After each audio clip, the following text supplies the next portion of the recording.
What's up, guys? It is Sam here. Oh, check out that bicep peak, son. And I wanted to talk about that 3-family foreclosure, but I've got 2 important updates. Not just one, but 2.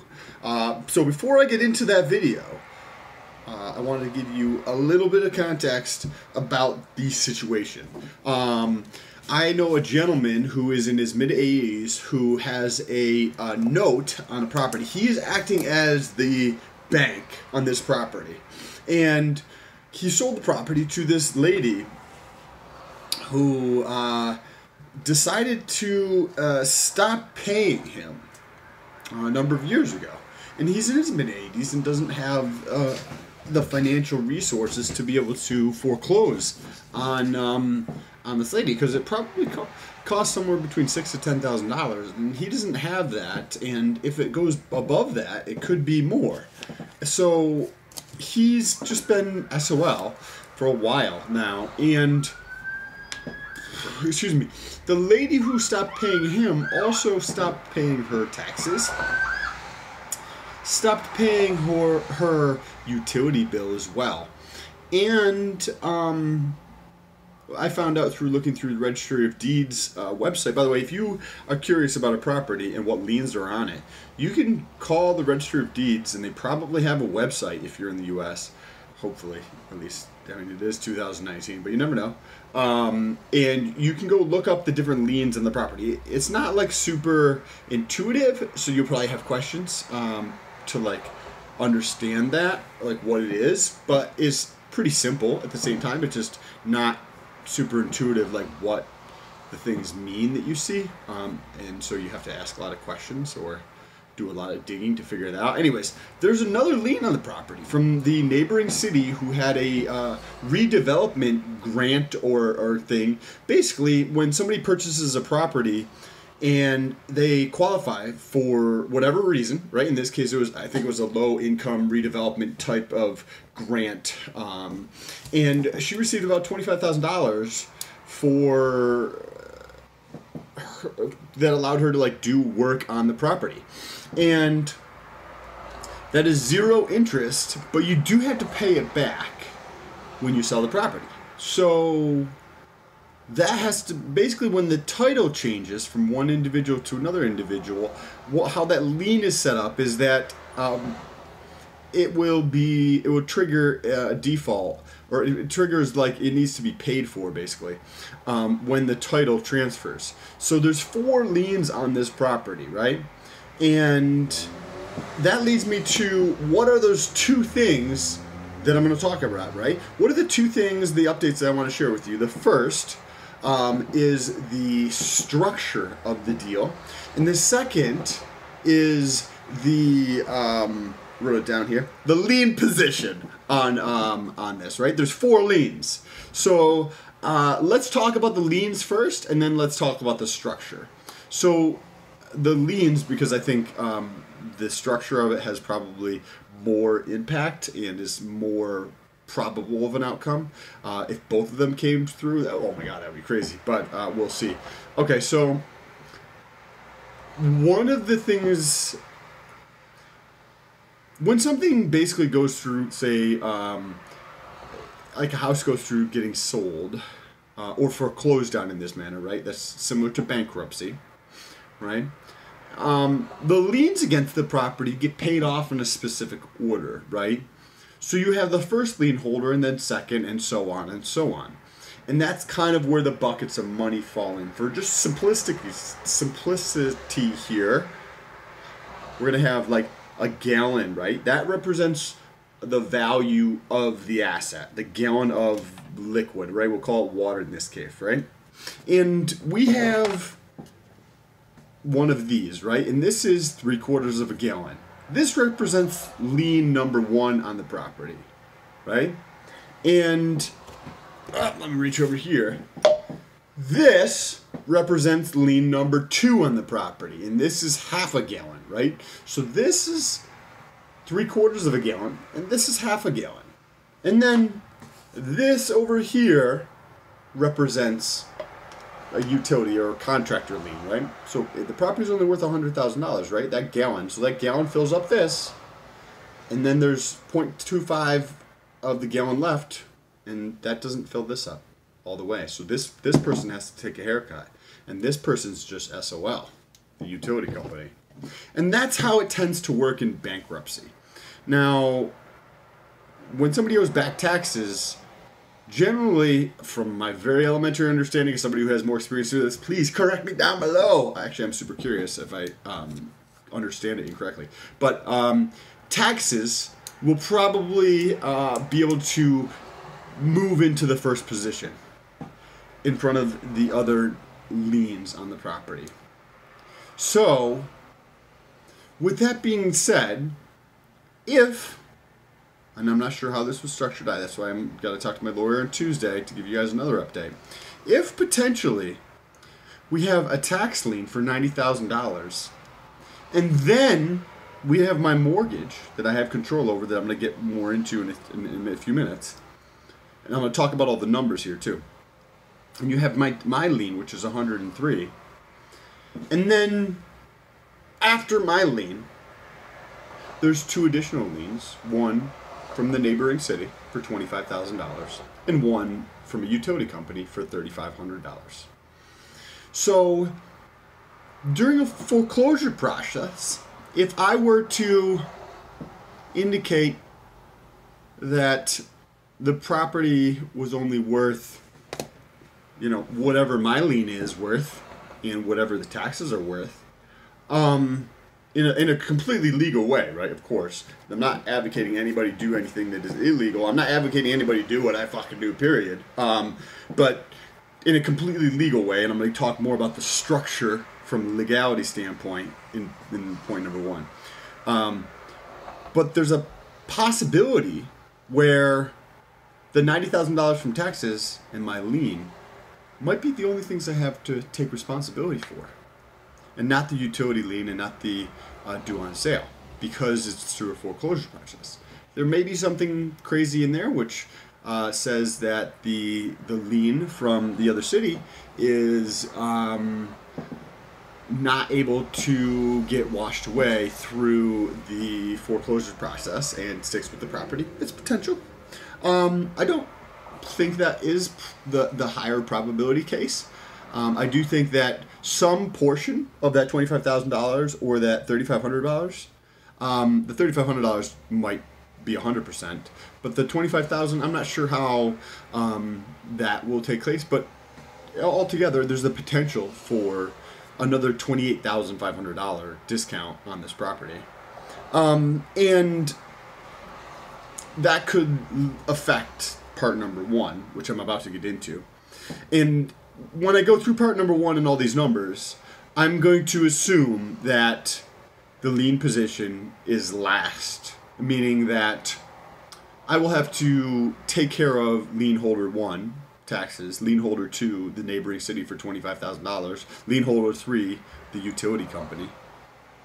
Those are my assumptions going into this, with the knowledge that more than likely I will be able to extinguish some of those for less than what I think they will, less than what the paper value of those are. Now, getting into how I can structure this, and please, somebody who knows better, let me know down below in the comments, because the outcome of this is absolutely insane. Okay, so given the value of those things, it comes to be about $221,000 worth of liens on this property. Now,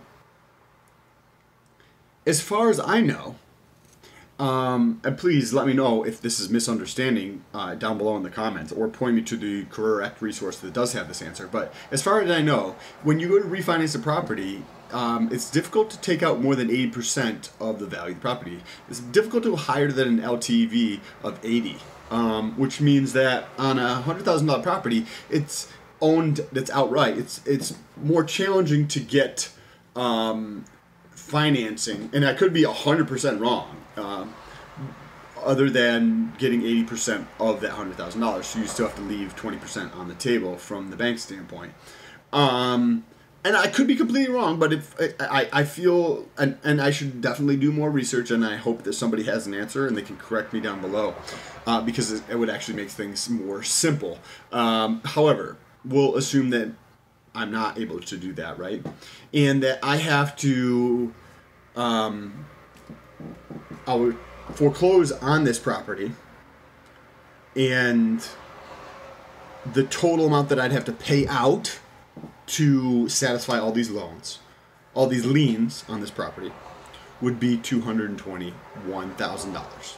The value of this property, according to 2 realtors that I've asked, which I'm not saying that adds a tremendous amount of validity to it, but I do think it's a valuable thing to seek out other expert opinions about certain things to see if I'm completely off base on some of these things.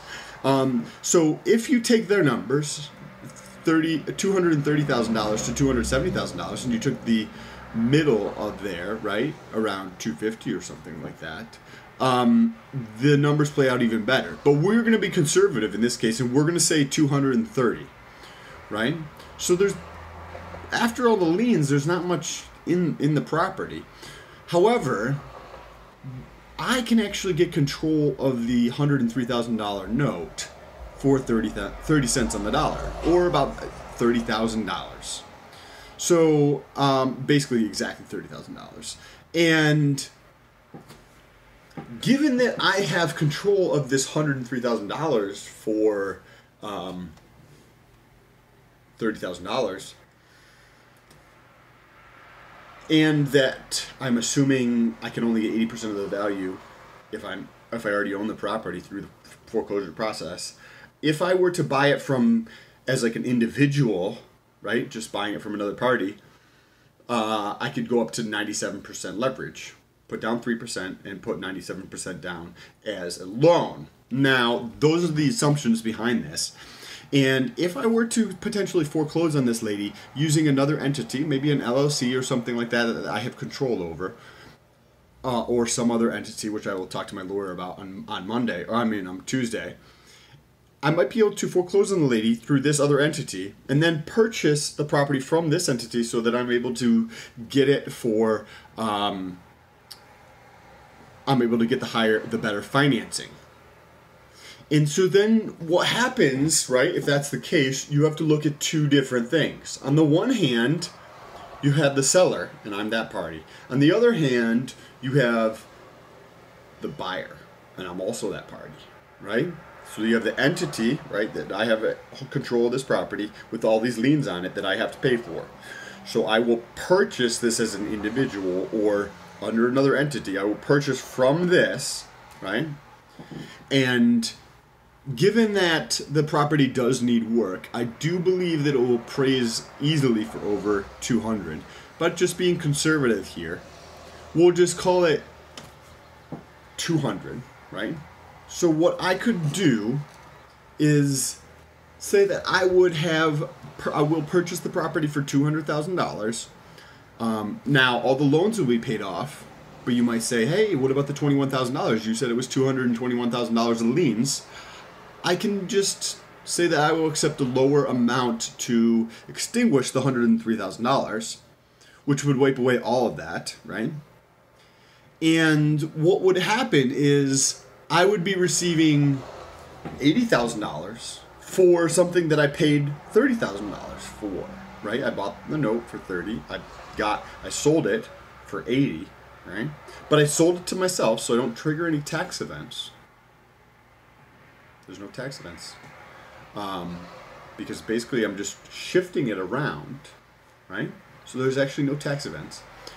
Or that would be ideally how it should be structured. And I will receive $50,000. That's on this hand, right? Foreclose on the property and sell it, and I receive $50,000 in cash on this hand gross. On this hand, I'm purchasing the property, right? So I'm purchasing it for $200,000 as an individual with the intention of using it as my primary residence, right? So if I do a 97.3 loan, I put down 3%. That's $6,000. I also have closing costs, which include like the insurance, any taxes, any prepaids, and the commission on the property. Even though that might be paid by the party or something, I don't know. Anyways, you get the picture. You have closing costs. Say we'll figure $5,000, right? So there's $11,000, right? $6,000 for the down payment, $5,000 for the closing costs, plus what other outlays will I have had? Well, according to my lawyer, it probably cost around $6,000 to $10,000 to foreclose. So if you figure $10,000, right? So now we have $21,000, right? $6,000 for the down payment, $5,000 for the closing costs, and $10,000 to the lawyer. By the way, if some of this is not making a ton of sense, go back and watch some of the other videos that I made on this topic. But don't forget to subscribe before you do that. Okay, so now we've got $21,000 of outlay. Like I'm gonna have to pay $21,000, but I'm gonna get 50, right? 21 going out here, 50 coming in here. So you might think the delta on that is 29, right? Like I get $29,000, which is tax-free, right? Or what I would probably do is, by the way, I'm going to keep telling you exactly how I go through this process and how everything structured. What I would probably do is I would probably have the seller, myself, agree to pay for the closing costs, which is possible, and add that to the total amount of the loan. So essentially I would be paying $205,000 for the property, with the $5,000 immediately going towards the closing costs, right? So I pay $200,000 plus the $5,000 is also getting financed in that total. So then that reduces the money that I have to pay out over here. We have $6,000 for the down payment, no closing costs, and $10,000 to pay for the lawyer. So the total amount that I'm left with, right, is $34,000. Now, this is a 3-family, which does need some interior work. The basic systems, I looked in the first floor apartment, and the basic system seems like they're pretty up to date. It's got a new roof on it. A lot of the windows have been replaced, it looks like, with a double pane. But inside needs some refreshing and some new appliances and kitchen refreshes, probably for all 3. She would not let me look at 2 of the units. So, given that by no stretch of the imagination do I know or pretend to know what the fuck I'm talking about when it comes to renovations on a property, but I did do a decent amount of work from my perspective on my property in Florida, like adding a kitchen and adding in a shower and doing tile and just like electrical and all sorts of different shit, adding an exterior door, changing out windows, putting up walls, like all this like shit. So for me, that was tremendous to learn that, right? But I think that a tremendous amount of the cost of renovation is obviously the labor portion. So I believe that the vast majority of the things on this property I will do myself, except for the things where you need a license. And I'll probably maybe even do the work and have somebody confirm that it is correct, to potentially save. I want to make sure I hit my numbers on this one. This is my first one going through, so I want to make sure I hit the numbers on it. And I'm factoring $30,000 for repair budget, although I do believe that $30,000 is actually pretty high, meaning that it's a pretty conservative number. I think I can do the renovations for less than $30,000. But we'll see how this plays out, and what the net of this results in is I receive $4,000 for purchasing a house. Let me say that again. I receive $4,000 for purchasing a house. I think when people really grasp this, like I did, it is mind-blowing, and the potentials for other ways that something like this can be thought about from a business standpoint. Think about this for a second. Think about going to the store to get your groceries for the week, right? And as you go to pay for your groceries, the cashier hands you $100 and tells you, "Hey, thanks for shopping with us today. Here's your $100. And they paid you to buy groceries. Right? Because that's in essence what is happening. If this goes through under the assumptions that I've outlined here. I think that there's some potentially other ways to implement this or structure deals where it is able to take control of a asset for no money out of pocket and potentially receiving a small check for doing this. And I do recognize that this is not necessarily going to happen on day one. On day one, I'll probably just get $34,000, right? But this assumes that there's other things that can go in there, like some of these lien positions, I could probably knock that off. Also, the cost for the lawyer, I might be able to roll that into the mortgage as well, right? So it just depends on all these factors coming together. It looks like it is going to be going through, but it is very interesting experience going through this, and I hope that this is at least interesting to some people, or they could find it valuable, or whatever. If you want to support the channel because you found this information useful or interesting, or you just think of an idiot, share this with somebody. That's the best way to support the channel. Also, if you want to press that thumbs up button, that also helps with the YouTube search engine optimization, which is SEO. Just puts this content in front of more people. And obviously, if you enjoy the content, make sure you press that subscribe button. There's also a little bell notification. Just tap on the bell notification, and YouTube will notify you every time I post a video. Because clearly that would not be annoying if I post every day, right? So, appreciate you guys. Hope you have an awesome Memorial Day. I know I will.